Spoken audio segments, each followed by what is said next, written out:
Hi everyone and welcome to the General Hospital recap for September 7th. Today, as always, don't forget to subscribe so you don't miss any of our videos or recaps. So you're going up today. Everything's edited. I've been doing some really special stuff with my editing. Let me know if you like it and let's get right to it. At the Metro Court, Jordan stumbles upon Curtis in a weird situation in Finn's room. Is everything okay? He was feeding Roxy while Finn's away, but he thinks he may have lost her, which not good. Don't do that. Oh no. Maria, I just met a cat named Maria.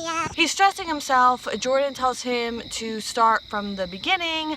Finn has since checked himself into rehab for the weekend because with losing Hayden and the note, he just wanted to be somewhere where he knew he could keep himself on track. Jocelyn isn't available right now to take care of Roxy, so Curtis wanted to step up. Jordan offers that he can talk to her if he needs to, if he sees himself getting overwhelmed. Roxy apparently climbed up his arm when he dropped his phone into her room. Jordan wants to help find her. She's doing it for Roxy. So Jordan believes that Roxy is going somewhere warm and dark since she's cold-blooded. She tells the story of how TJ's guinea pig got out when he was a kid and she had to search for it. And in no time, she spots Roxy, and Roxy is back in her room. He says they should celebrate with a drink. All right, she'll have a drink. And then they kiss because they're Jordan and Curtis, and they love each other, and I love them together. But Jordan stops them. She doesn't want to run around behind Stella's back like teenagers. She sees herself as a source of so much pain, and he says that they're just two people trying to do better. And she says maybe the obstacles are trying to tell them something, and he says it doesn't matter because he's falling in love with her. Oh my goodness, yes! At General Hospital, Elizabeth talks with Sunny. Jake's as informed as much as she felt comfortable. She asks where Sam is, and he says Carly took her to go take care of herself. Michael is there with Sunny now. There's no updates on Jason. He wants to check in with him though. Sunny still blames himself. Michael talks him through all of this. Jason has been through worse and always comes out of it, but this feels different to Sunny. Michael offers to stay so Sunny can get some rest. Bobby visits Michael. She asks if Carly told him anything important. Nothing besides, Jason's in the hospital. Then Nell walks up to them. There's still no update on Jason, but she didn't get a lot of sleep on the flight. And then he asks about the necklace, and she says that it turned up, but she had to spend a night in jail. And Bobby's like, loving this and like, excuse me, what? She tells him and Bobby the whole story and how Valentine found the necklace in Rochelle's bag, the makeup artist, and Michael thought her name was Naomi, and Nell's like, oh yeah, I did too, but maybe he just got mixed up. He was only there for 5 seconds. Nell asks Michael if he'd like to get something to eat.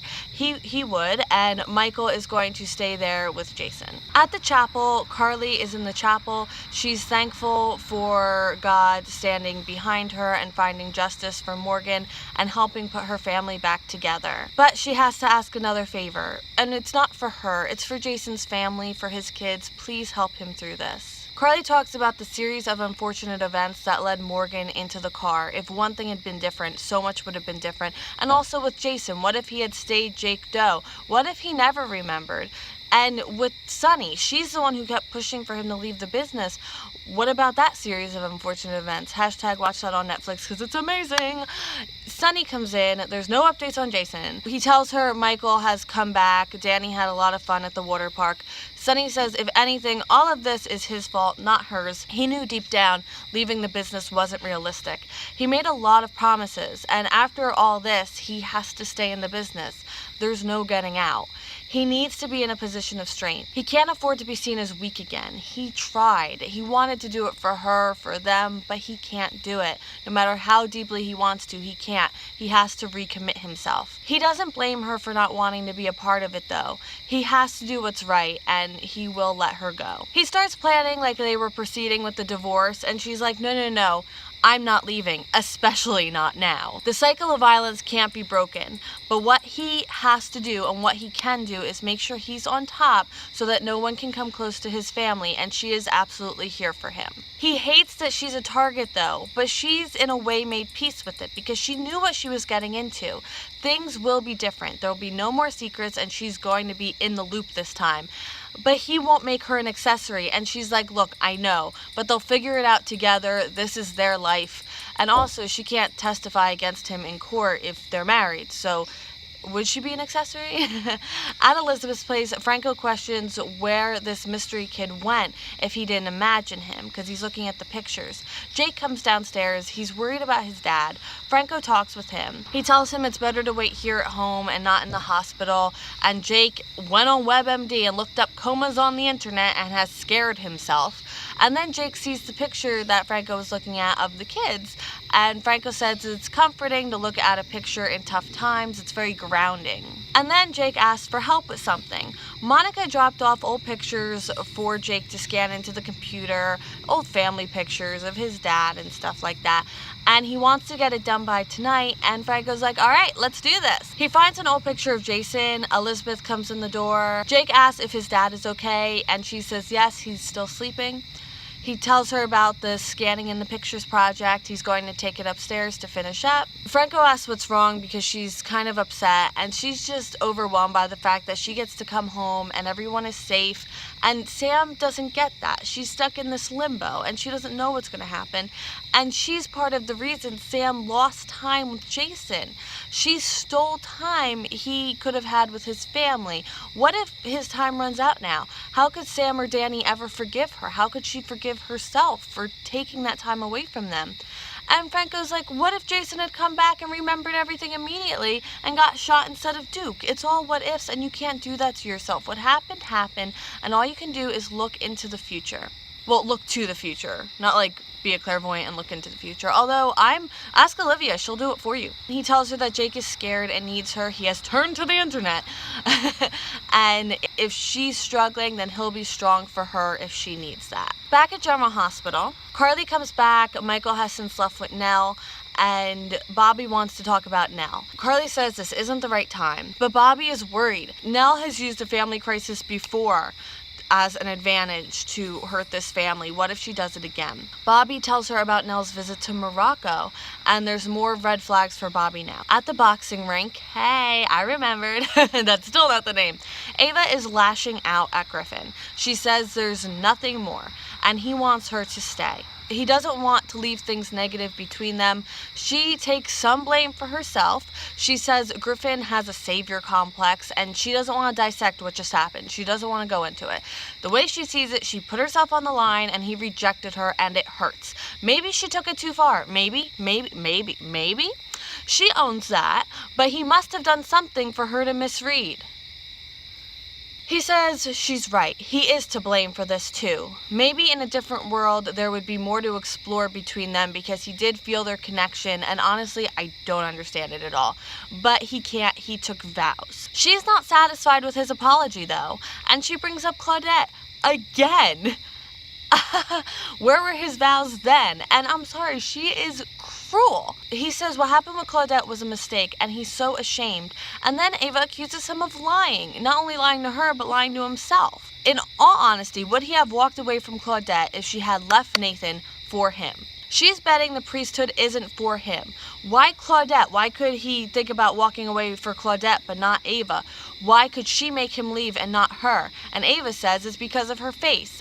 I'm sorry, can she be more manipulative with this? Like, just because they're both passionate blondes, as she put it, doesn't make them the same person. Every person is different. And what, just because I don't, she's not Claudette. She's not anyone. She's herself. We're all ourselves. And just because someone makes a mistake once, does that mean they're doomed to repeat it? Maybe for some people, but for other people, no. And why does she think she knows him better than himself, or knows him at all? She just started to get to know him very recently, and now she's like the encyclopedia of his life? He says he cares about her as a person. She says she might be able to tempt him if she wasn't disfigured. That's a fact in her mind. Why do you need to tempt him? Why? Like, why does that have to be a thing? I'm beyond understanding on this. I know I keep saying that, but she keeps saying things that are beyond my understanding. Why does she need to be tempting him? Why can't friends? She was so impressed with him, but she says Griffin can't take responsibility for himself. take that in and uses the priesthood as a crutch. He could have resigned years ago with that Claudette thing, but he hides. He's a human man and he won't get his hands dirty. He won't allow himself to feel these emotions. And I feel that's a very narrow-minded view. Just because he lives a life you don't understand, he's wrong. Just because he won't give in to you, he's wrong. And now end scene. Curtis wasn't going to tell Jordan about his feelings because he didn't want to manipulate her. Imagine that. But he thought she should know, and she kisses him. I love them. See, because they're in a mutual relationship where they both had romantic feelings for each other, and he's telling her this not with any expectation of anything. Griffin is punching his punching bag again, except this time he doesn't have gloves on. Sonny comes in. He's starting to feel a little better.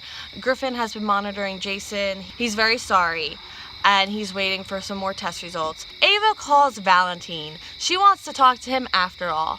Let me tell you, if she does this, nail in the coffin for me. I know I literally just started giving her a clean slate like one video ago. How could she do this to Spencer? And how could she look that kid in the face? I hope if she does do this to Spencer, there's a conversation there when Spencer comes back. Bobby tells Carly about the necklace. Things tend to happen around Nell when she's around, and Bobby doesn't want them to let their guard down. Michael is sleeping in bed and Nell is right next to him and awake and looking over him, but like in the bed. I don't know, could be romantic, could be creepy, you decide. Jake comes downstairs. He found a picture of his dad as a kid and thinks he looks like the kid in Franco's picture. Identical even. Whew, oh my goodness, okay, so I guess we're going there. I don't know where I'm looking. I guess we're going there. And I will see you tomorrow for more Drama Hospital, and I hope you enjoy these that I've been getting up in rapid succession. We're doing good. This is gonna be up the day of. I know, right? So exciting. All right, so I will see you tomorrow, and I hope you have a great day. All right, bye.